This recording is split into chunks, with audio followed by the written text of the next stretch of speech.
Ya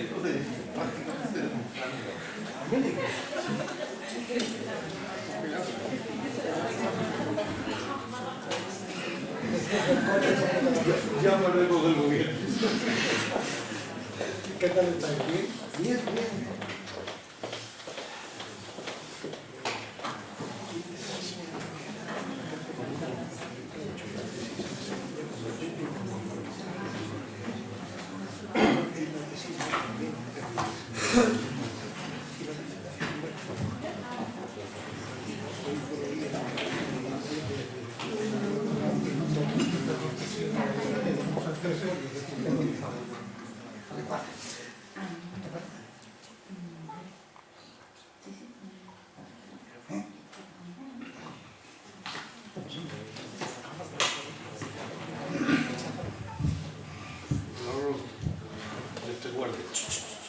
Luego te veo. Mi amiga, ¿cómo está? Tan guapa como siempre.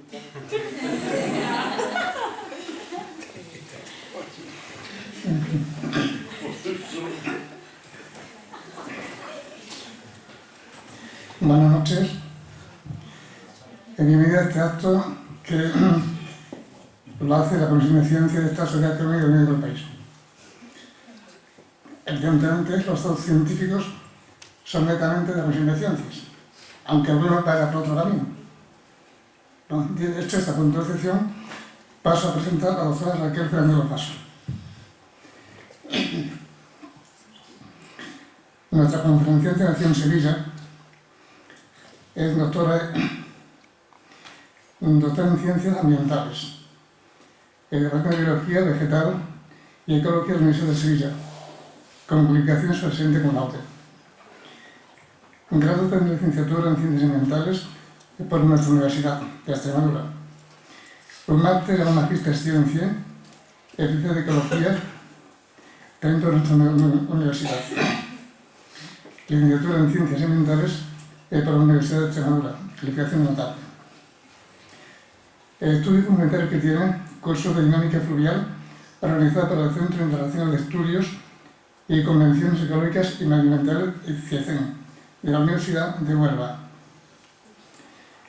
Curso de extensión universitaria, Información Geográfica y Aplicación, Planeamiento Urbano, organizado por la Universidad de Sevilla.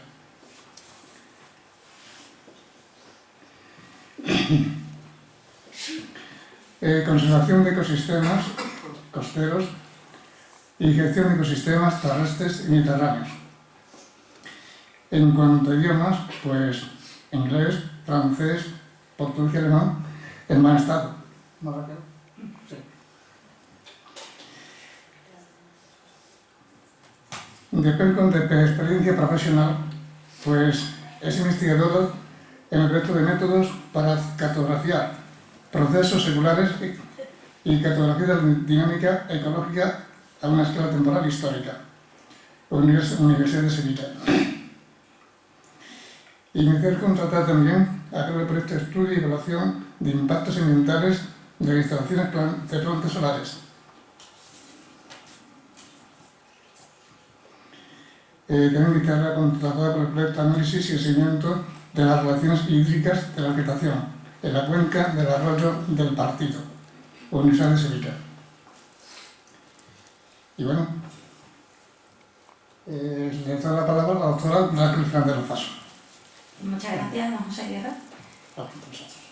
Gracias también por haberme invitado hoy aquí y a vosotros por haber asistido a esta charla, en la que me gustaría hablar sobre la restauración hidroecológica de Doñana, englobado dentro del proyecto Doñana 2005, que pretendía la restauración ecológica de las marinas de Doñana, teniendo en cuenta siempre los condicionantes de tipo económico, social, tecnológico, etcétera, de la zona. Como todos sabréis, Doñana se localiza en el suroeste de la península ibérica. Dentro de los espacios naturales de Doñana existen 54.000 hectáreas protegidas dentro del Parque Natural y Parque Nacional. Los principales procesos reguladores de los ecosistemas de Doñana están sometidos a influencia mareal, corrientes litorales, sedimentos fluviales y transporte eólico. Los medios acuáticos de Doñana son muy fluctuantes. En esta gráfica podemos observar los cambios en los valores de precipitación mensuales a lo largo de una serie de 7 años y en los valores de profundidad del nivel freático en unas lagunas de Doñana. También en la zona particular en la que nosotros hemos estudiado, en los últimos 4 años se observa que existe esta variabilidad en el patrón de precipitación y en la profundidad promedio del nivel freático mensual. Todo esto condiciona el funcionamiento hidrológico de los sistemas de Doñana, que son muy dependientes, por un lado, de la escorrentía superficial y, por otro, de la oscilación del nivel freático. Por ejemplo, aquí vemos que las lagunas temporales se pueden llenar bien por acumulación de escorrentía o por oscilación del nivel freático cuando intersecta la topografía. Y todo esto condiciona que la vegetación que se asiente en cada una de las zonas pues tenga mucha variabilidad a nivel topográfico. También a una escala espacial superior vemos que la influencia del nivel freático, de las oscilaciones, también modula la distribución de la vegetación. Las surgencias, como comentaba, pues alimentan las zonas de las arenas, los charcos y las lagunas temporales. Por ejemplo, en la foto anterior, esta foto en blanco y negro es del año 1946 y en color aparecen los ecosistemas actuales. Y vemos, por tanto, que en el mapa de unidades ecológicas de Doñana que existen gran variabilidad de ecosistemas. Unos medios acuáticos son permanentes, que tienen diferentes grados de salinidad, dinámica hidrológica, profundidad y, por tanto, la biota que se alberga en ellos es distinta.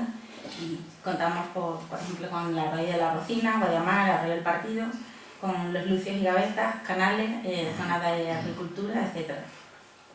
El arroyo de la Rocina es actualmente el curso permanente de agua que mayor aportación de caudal realiza a la zona de las marismas, aunque con anterioridad era el arroyo de Guadiamar. Pero como comentaremos posteriormente, debido al accidente minero de Bolidén en 1998, la creación de un muro de contención de las aguas contaminadas pues, impidió que el Guadiamar siguiera aportando caudal directamente a la marisma.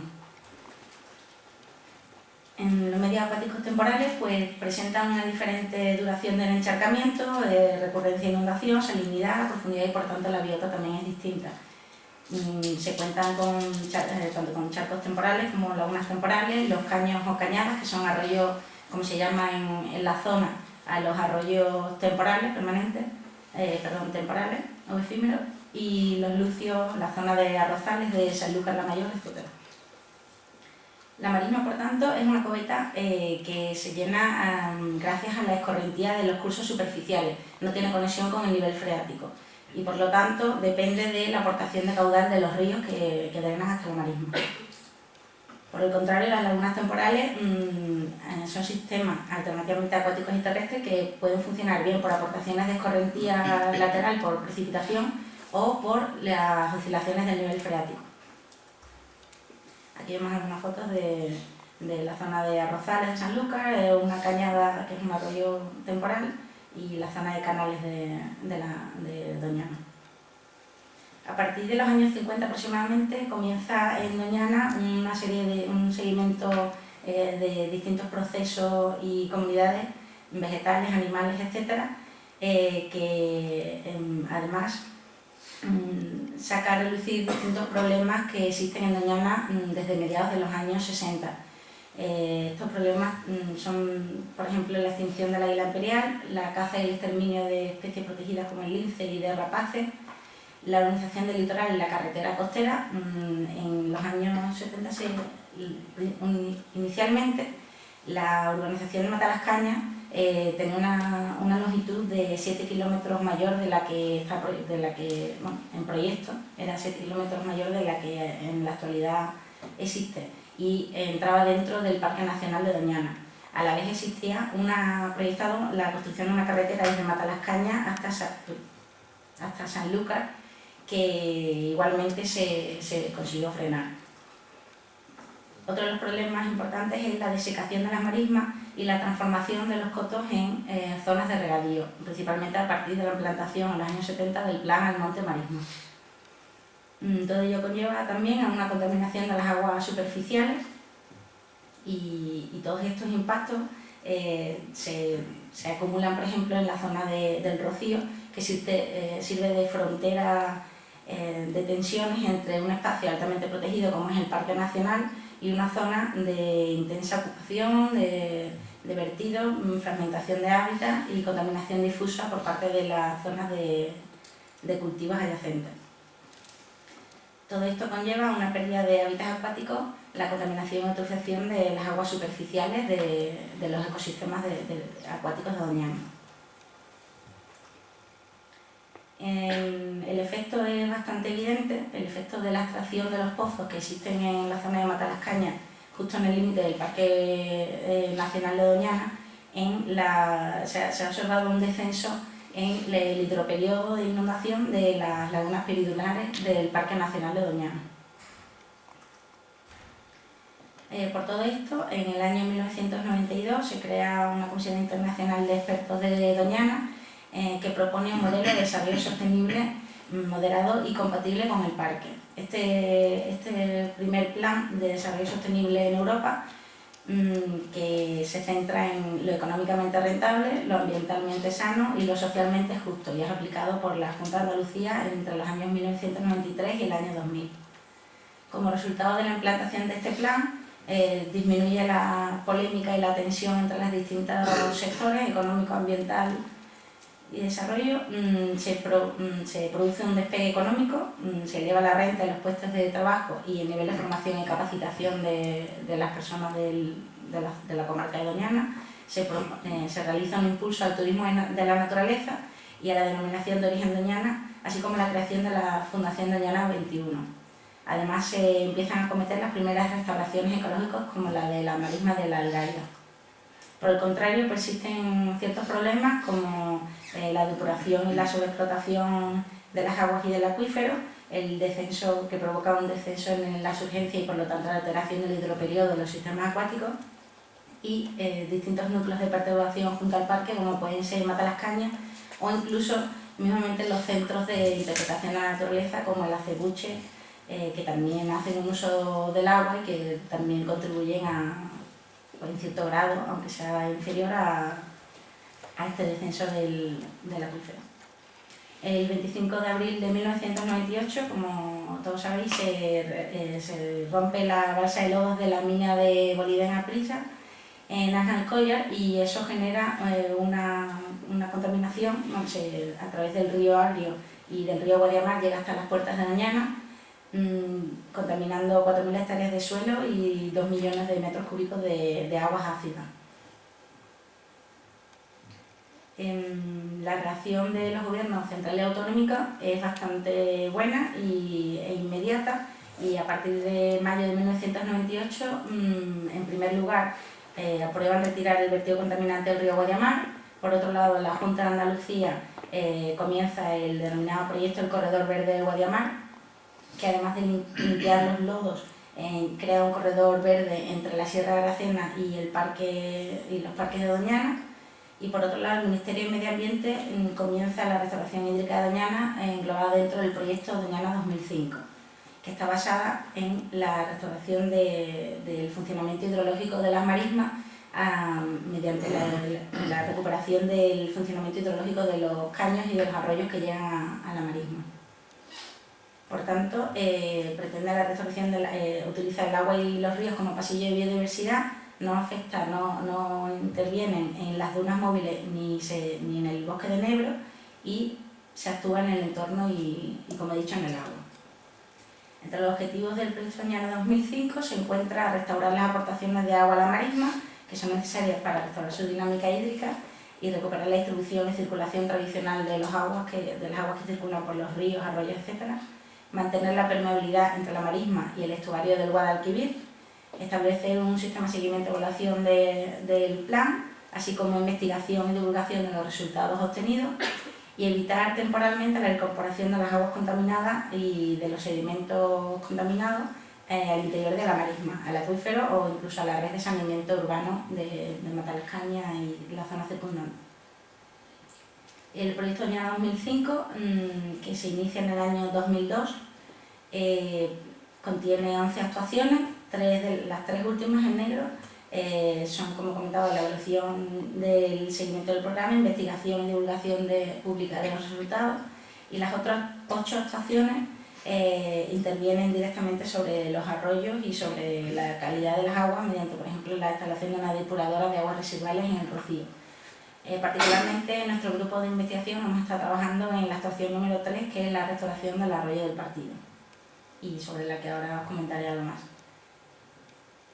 Bien, el arroyo del Partido es un arroyo que por la zona norte de Doñana vierte directamente a la marisma, se forma en el siglo XIX, es un arroyo torrencial que funciona de manera de cauces entrelazados, y en esta foto del vuelo americano de 1956 podéis ver el arroyo del Partido en los distintos derramaderos o de rebosaderos, como se llaman en la zona, en la antigua llanura de inundación. Es decir, el arroyo del Partido viene por aquí y antiguamente la zona de la llanura de inundación se expandía y ahí depositaba la mayor parte de la carga en arena, porque es un sustrato arenoso que llevaba. En el siglo XX se realiza en esta llanura de inundación la agricultura y ganadería extensiva en aquellos años en los que no existen avenidas, y además se empiezan tareas de reforestación de especies como el pino piñonero y el eucalipto. Y a partir de los años 70, con la instalación del plan al Monte Marisma, que lo que pretende en muchas zonas de Doñana es la transformación en zona de regadío, pues se reforesta, se tala el matorral, se tala la mayor parte del arbolado y se instalan acequias, canales, etc. Entre otras cosas, se canaliza en 1981 este último tramo de 8 kilómetros del arroyo del Partido antes de su desembocadura en la marisma, y por lo tanto se pierde la conexión hidráulica con todos estos antiguos arroyos que anteriormente pues también iban depositando las arenas.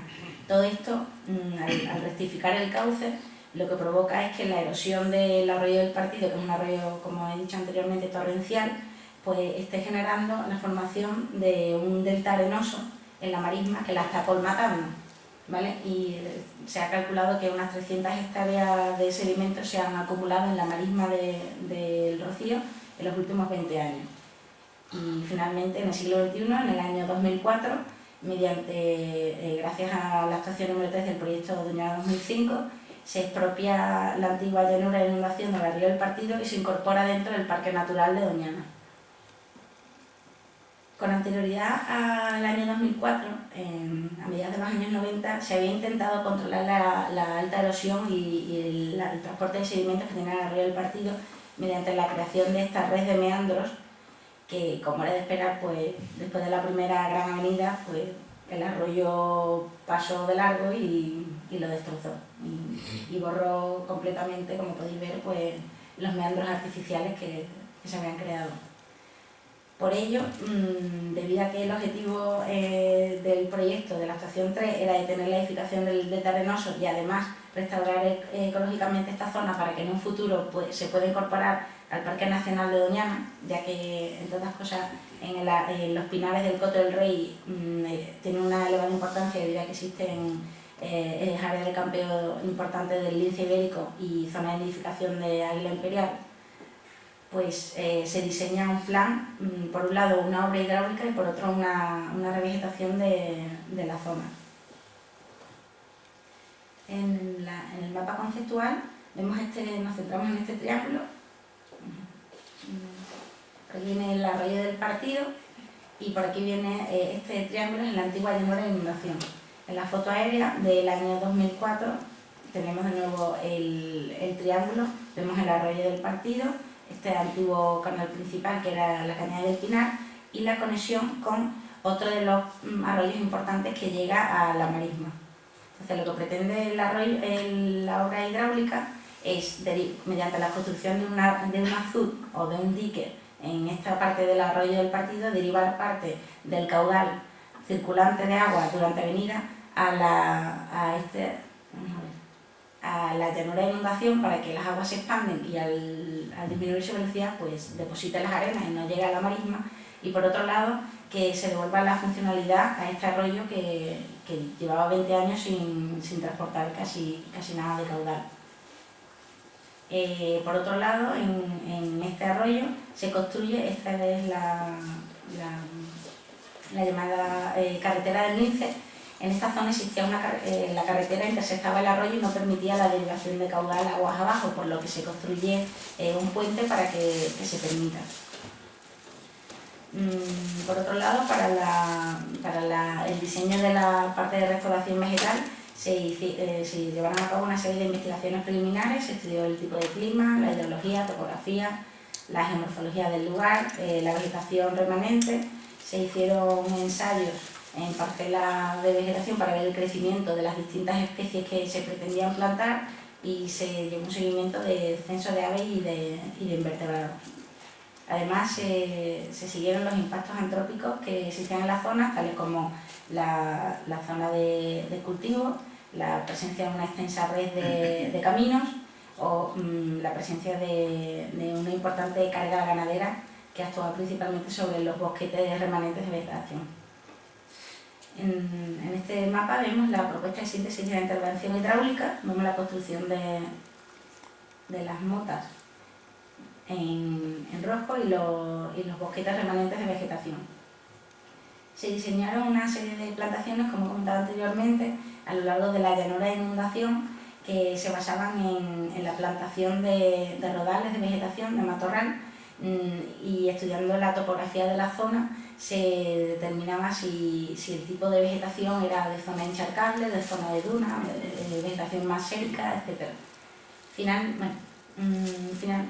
Finalmente, lo que se planteó, debido a que el proyecto de Doñana 2005, pues algunas de las actuaciones se han paralizado, no llegaron a su fase de ejecución final, pues solamente se pudieron hacer algunos ensayos de plantación y se espera que cuando continúe el proyecto pues se pueda acometer todo. Bien, estos rodales se diseñaron siguiendo el modelo de islas de vegetación que existían en los alrededores, que están basados en un núcleo arbóreo que sirve para, entre otras cosas, para atraer a la avifauna, que sirve de percha, un núcleo de matorral de flor, o sea, de fruto, y una orla de matorral de flor. Aquí en esta diapositiva lo vemos con mayor claridad, un matorral de flor que atrae a las especies, a los insectos y a las especies, a la avifauna insectívora, un matorral, una orla interior de fruto para las especies frugívoras y el núcleo que sirve como percha para todo tipo de avifauna. Cuando las aves coman las semillas, pues entonces al defecar pueden facilitar la colonización de nuevas áreas y entonces se dispersan los núcleos de vegetación. Otra de las cosas que diseñamos era un índice de seguimiento para ver los cambios paisajísticos que se llevan a cabo en la zona, teniendo en cuenta, por un lado, la altura de los estratos, el estrato herbáceo, matorral y arbóreo, y el grado de naturalidad de los paisajes, teniendo en cuenta no solamente el grado de intervención antrópica, sino también la naturalidad de las especies vegetales, si eran más maduras o no dentro de la sucesión. Aquí podemos ver cómo desde el año 2002, con anterioridad a la expropiación y a la incorporación al parque natural, teníamos principalmente la inundación ocupada por un pastizal de cultivo, por lo tanto el grado de naturalidad era inferior al color amarillo, que es el cuarto, que es el pastizal que se obtiene un año después de la incorporación al Parque Natural de Doñana y por lo tanto en la zona de Barbecho. En el año 2009, una vez que ya se han construido las obras hidráulicas y se han realizado las plantaciones pertinentes, se ha aumentado la naturalidad y uno de los posibles escenarios potenciales que podría haber en el año 2020, cuando se espera que el sistema pues se haya naturalizado, tanto como el final del Coto del Rey, que se encuentra en esta zona, y en el que se ve el contraste que existe tan fuerte entre la zona naranja de la izquierda, que es la zona pertinente a los cultivos de fresa y de regadío de almendro. Por lo tanto, la sucesión del ecosistema será el que complete el proceso de restauración en 20 o 30 años aproximadamente. Por otro lado, ¿qué ha ocurrido en este año 2010? Pues debido a que las precipitaciones han sido bastante superiores al promedio, como podemos ver en esta gráfica o en la gráfica recogida de lo que llevamos acumulado en la estación de Almonte en este año hidrológico, vemos que hasta el día de hoy hay casi 900 milímetros de precipitación, cuando la media del promedio anual, es decir, hasta finales de septiembre de este año, es de 550. Entonces, todo esto ha generado que se hayan creado una serie de daños en los diseños de las obras hidráulicas. Por ejemplo, en el puente construido sobre la Cruz de la Cañada del Pinar, para permitir el caudal de agua bajo el mismo, pues vemos que se lo ha llevado. O sea, el puente, el arroyo de la Cañada del Pinar llevaba tanta agua que se ha llevado a la carretera. Entonces el diseño hidráulico, pues aunque estaba dimensionado para 100-500 años de tiempo de recurrencia, pues ahí está. Y por otro lado, el azul del arroyo del Partido, pues como veis, también se está descalzando y corre el mismo peligro de que la obra hidráulica diseñada pues tampoco acierte esta vez. Con respecto a la marisma, pues en el año 1973 fue la última gran avenida que fue capaz de inundar la totalidad de la marisma. Por el contrario, en el año 2010 la causa de la inundación es debida a varios factores, entre otros a la creación de la mota de defensa en el año 1998, la mota de defensa comenzó a construirse en el año 80, se construyó una parte y luego en el 98 se terminó de blindar, digamos, la marisma para la entrada de este caudal. En las imágenes satelitarias del 26 de enero en color y del 7 de mayo en blanco y negro se ve la lámina de inundación de la marisma, que ha alcanzado hasta 1,5 metros, una máxima de inundación bastante considerable, la mayor en la última década, y 28.000 hectáreas de inundación. Prácticamente ha inundado la totalidad del área inundable de la marisma.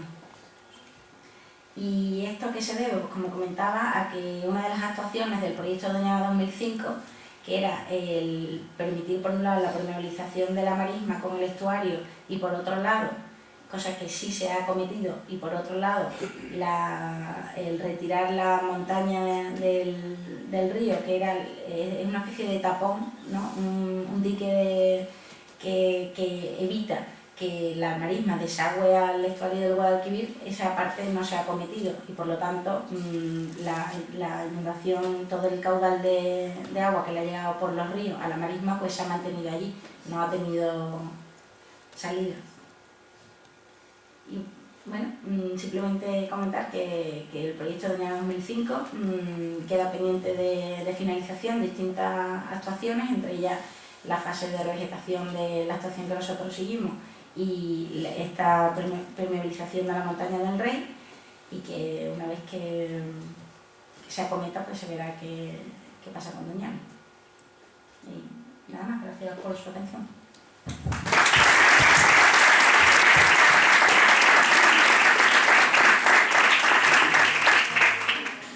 Pues gracias, Raquel, por tu magnífica conferencia. Entonces se abre el turno de preguntas. Si alguna persona quiere preguntar algo, pues lo puede hacer. Buenas tardes. A mí me ha parecido escucharle que le causa mucha preocupación el impacto de matar las cañas sobre el coto Doñana. Yo estoy muy de acuerdo con usted en el plan urbanístico que diseñó el Ayuntamiento de Almonte con el consentimiento de la Junta de Andalucía para matar las cañas, un auténtico desastre. Pero no he visto que le preocupe mucho lo del rocío, que puede ser peor todavía. Y desde luego lo que sí me ha parecido no escucharle es que ni científicos, ni técnicos, ni políticos se preocuparon en absoluto cuando en la presa de Bolívar se estaban echando los vertidos de las minas de Alcoya. Y me dice que la Junta actuó rápido, lo viene y tal. Yo que yo sepa, la empresa sueca se marchó, no ha hecho nada por devolver, nada, ni físicamente ni económicamente. Usted no tendrá mejor información que yo. No, realmente. Pero, yo creo que no. Realmente, vamos, especialmente con respecto a la mina, la Junta de Andalucía denunció a la empresa Boliden sueca, en principio, por lo que tengo entendido, pues incluso en tiene un juicio allí en Suecia, en los tribunales suecos, pero la empresa está limpiándose un poquito las manos. Efectivamente, ni siquiera los empleados han tenido la indemnización por el despido, y en ese tiempo, pues no sé, la parte buena, digamos, la parte que yo valoro personalmente, es la rápida actuación de las autoridades, que fueron capaces de compenetrarse tanto a la Administración central como autonómica para darle una respuesta rápida y contundente. Luego, posteriormente, se ha visto que ha habido ciertos fallos y entre otras cosas, pues bueno, los presupuestos que en un primer momento barajaron, pues se han salido de escala, o sea, ha sido más caro, pero en esa parte. Y sí, efectivamente, el Rocío también, creo que lo he comentado como uno de los núcleos, pero no pasa nada. De todas maneras, el Rocío, como es tan puntual, es una semana, 2 semanas, pues... Bueno, a mí personalmente por nuestra zona pasa, o sea que yo... Está todo el año ya, ¿eh? Sí, bueno, el tema rociero en nuestra zona nos ha afectado de manera directa en la actuación que comentaba, porque pasa por allí y las carretas se meten por donde quieren y tal. Pero como comenté al principio, pues bueno, dentro de la realidad social, cultural, económica de Doñana, pues claro, digamos que las autoridades, pues como siempre la administración, pues puede hasta cierto punto actuar y hasta cierto punto pues tener luego, no solamente miran por el bien ambiental, sino también por el económico y el social, etc.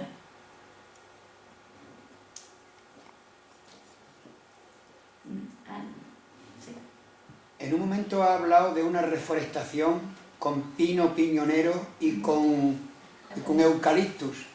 ¿Y esos eucaliptus siguen? Pues hay un plan en Doñana de rehabilitación del eucalipto, pero en concreto en la zona que nosotros hemos estudiado todavía quedan algunos pies.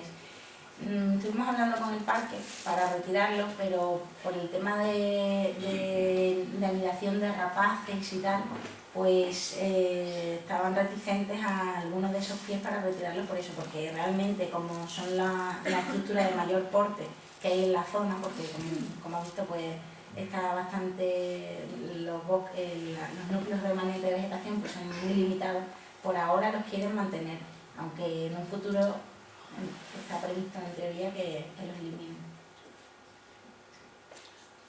El tema que está ocurriendo en Chipiona del parque eólico que se quiere montar casi en alta mar, ¿cómo afecta todo eso al ecosistema, incluso al aspecto del medio ambiente de las marismas? Yo es que no conozco el proyecto, no sé, no tenía constancia de este proyecto, no sé si alguien de la audiencia conoce algo más o quiere comentar. Yo los parques eólicos que he visto, por ejemplo, en zonas de Navarra, Galicia y otros sitios, realmente las repercusiones que tienen sobre el entorno son prácticamente nulas. Son mucho más preocupantes las instalaciones de obtención de energía eléctrica por los medios de los espejos y todas estas cosas. Pero las otras se habla mucho de ultrasonido, pero es mentira, porque realmente el movimiento de las aspas es muy lento. Se habla también de que pueden matarse muchos animales.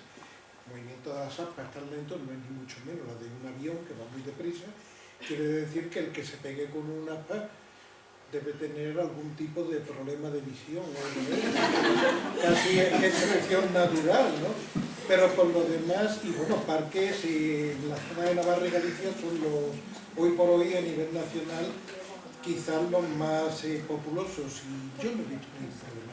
Eso sí, vuelvo a lo de siempre, sí he analizado en Galicia, que me dieron la oportunidad, lo hice con otro profesor de la facultad, el profesor Cabezas, y estuvimos viendo los estudios que tenían de impacto previos a la instalación de aquello, y le llamaban impacto como podían llamarle de ginecología, o sea que daba igual. Ellos decían que era impacto, y digo, bueno, pues muy señor mío, pero vamos, que eso pasa también en las muestras y en todas esas partes. Ahora, yo creo que el problema quizá en Chipiona sea pues que choque un poco con una zona muy turística que además cada vez va expandiéndose más y que tiene, bueno, pues otro tipo de iniciativa aparte de los pinos, tiene otro tipo de iniciativa actualmente, está pegando muy fuerte la navegación. Entonces, pues quizás sea un poquito chocante, pero no más. Un poquito chocante, pero ya está, no más. Y actualmente hay una tendencia bastante fuerte a montar los parques eólicos, pero instalados dentro del mar, constituyendo pues unos pilotes que se meten dentro del mar, con lo cual entorpece menos al personal. Lógicamente tienen que mandar la electricidad a través de pues, cableado y demás, que bueno, pues es otro gasto añadido. Pero por lo demás yo creo que es de lo más benigno que podemos tener, sin duda, en mi opinión, modesta opinión, ¿no? Quería preguntar el estado de las aguas en Doñana, ¿en qué grado de eutrofización está? Porque con tanta aportación de ese ecosistema acuático tiene que tener una influencia enorme de restos de abono, etcétera, etcétera. Y me gustaría saber en qué capacidad está el tema. Bueno, no conozco el dato preciso. Sé que diversas actuaciones del proyecto Doñana 2005 querían actuar precisamente sobre ello, pero no sé, el Departamento de Química Analítica será el que... Pero vamos, en principio yo creo que están bastante eutrofizadas. No tiene mayor importancia porque veo que no se ha tratado tampoco el ecosistema acuático, pero yo recuerdo que tuve que ir a Doñana hace como 20 años o 25 porque había habido una zona donde se había introducido, desde luego inexplicablemente, el Procambarus clarki, y entonces había proliferado y dictamos unas normas para, bueno, entre otras, que se podía pescar sin talla ninguna, es decir, todos los que cayeran en reteles, eliminarlos completamente. ¿En qué situación está eso ahora? Pues yo hace ya mucho tiempo que no voy. Me pilla de nuevo. Yo es que no... Ya, perdón, ya veo que no... Pero pensé que a lo mejor tenía algún dato. Perdone Está la... fuera de... Sí, nosotros es que el parque es la zona norte, entonces realmente tampoco... Y además mi especialidad, como el proyecto de investigación en el que he trabajado y el tema de mi tesis, es un arroyo efímero. Entonces, pues claro, el ecosistema acuático me pilla un poquito de fauna y de... Pero vamos, en el arroyo del partido sí sé que Julia Toja, que es la catedrática de Ecología también del departamento de la Universidad de Sevilla, que lleva el tema de linología y demás, ha estado haciendo seguimiento en el arroyo del partido y sé que con anterioridad a la implantación de la depuradora de Almonte y la del Rocío, que de hecho creo que todavía no ha empezado a funcionar, aunque está implantada, pues la contaminación, vamos, la autorización era bastante considerable. Gracias. Yo quería preguntar un par de cositas. Una porque me preocupa y seguramente a lo mejor te pilla lejos, lo sé, pero bueno, por si se tiene algún datito, creo que es interesante. A mí me preocupa mucho el tema de residuos sólidos y pienso que cuando se hace una limpieza de algo es desnudar un santo para vestir a otro. O al revés, vestir a un santo para desnudar a otro. Entonces, ¿se sabe dónde se llevaron los lodos de la boiler nuestra, cómo se llama? Se saben, no sé si el caballero está más informado de ese tema en particular. ¿El qué? Está todo. Están tapados, ¿verdad? Sí, creo que no han hecho ninguna gestión al respecto, simplemente, pues, al igual que han hecho con el chapapote en Galicia, pues lo tienen acumulado hasta que sepan qué hacer con él, supongo. Y la otra cosa que iba a comentar era referente a que esto sí te gusta más, y a mí también me preocupa mucho, son las microislas, como esa que has planteado. Realmente, porque esto creo que es interesante para que ellos lo sepan, ¿es el único prototipo de microisla que se pueden crear? No, bueno, ese es el que nosotros hemos diseñado para la restauración en base al sistema de referencia que hemos observado pues, en Pinar de Coto del Rey y en la zona. pero y aparte siempre haciendo una evaluación de coste-eficiencia, ¿no? Porque tampoco puedes plantar toda la superficie, el coste económico se dispararía y entonces pues no sería rentable. Y en cualquier caso, yo soy más partidaria del concepto más, entre comillas, purista de la restauración, que es dejar que la naturaleza pues siga su curso. Entonces, una cosa es darle un impulso porque pues la vegetación remanente, la diversidad de especies, etcétera, los núcleos de apoyo eran bastante escasos, entonces pues digamos para acelerar en cierto grado un poco la recuperación del sistema, para fomentar su restauración, pero no realmente realizar toda la plantación que estaba planteada. Yo particularmente por esa parte sí estoy contenta.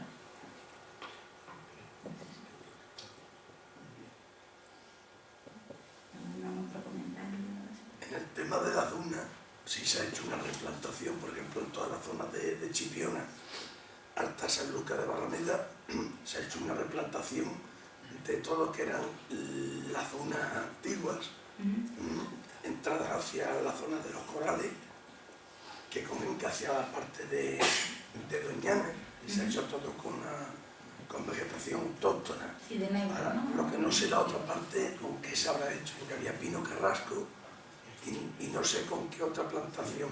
Sí, en principio lo que querían era recuperar el bosque de negro original, que era el que se vio más afectado por la construcción de las Natarabas, los buques, etc.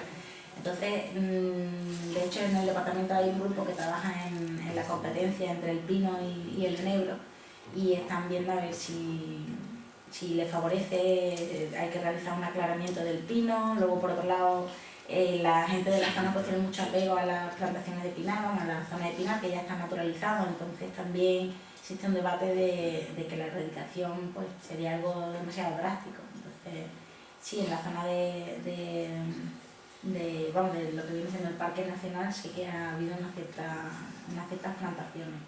Una de las cosas que se dijo en el Ateneo de San Lucas de Barrameda con respecto al pino era por lo que soltaba, lo que dejaba caer de la floración el pino, era muy importante para todo lo que era el subsuelo. Sí, la fauna, la microfauna, y sí, y de hecho hay distintos estudios porque bueno, el pino se supone que el pino tiene una sustancia alopática, etcétera, que inhibe en cierto grado el crecimiento de otras especies, pero por otro lado también queda un mulch de protección para que se puedan asentar. Entonces, como en todo lo que es la naturaleza, lo que le viene bien a uno no le viene bien a otro. Entonces, en la naturaleza y en todo. y en todo. Sí. ¿Alguna pregunta más? Bueno, pues se trata de Raquel, toma de conferencia. Esa es licencia de plantear aquí presentes y bueno, y levantamos la sesión.